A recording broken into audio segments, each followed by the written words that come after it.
Sebelum melanjutkan video ini, jangan lupa subscribe dan aktifkan notifikasi. Kalau menurut Bang Rudi sendiri sebenarnya apa sih tantangan utama BUMD Kepri ini ke depan? Kita ketahui bersama BUMD kita ini kan sudah tahun 2006 ya.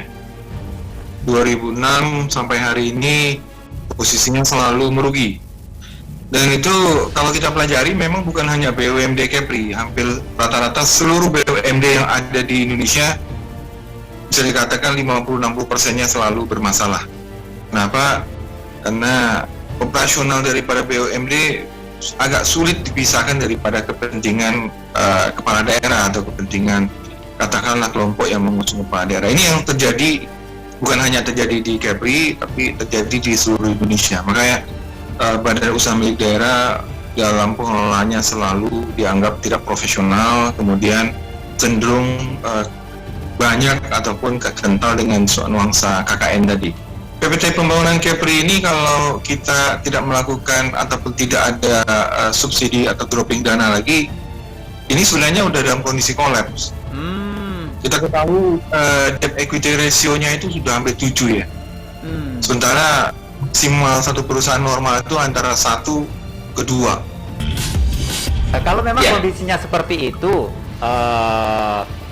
kira-kira apa alasan Pemprov atau secara khusus Pak Gubernur Ansar tetap melihat BUMD ini sebagai salah satu andalan untuk mengisi menggali PAD untuk mengisi APBD di Kepri ke depan gitu? Ya, saya melihat lebih pada political will Pak Gubernur ya untuk tidak serta-merta menyalahkan ataupun menyudutkan perjalanan BUMD ini ke belakang, tapi dia masih punya satu political will untuk kemudian BUMD menjadi lebih baik ke depannya. Nah, ini juga harus didukung oleh stakeholder lainnya, berbagai pihak ya.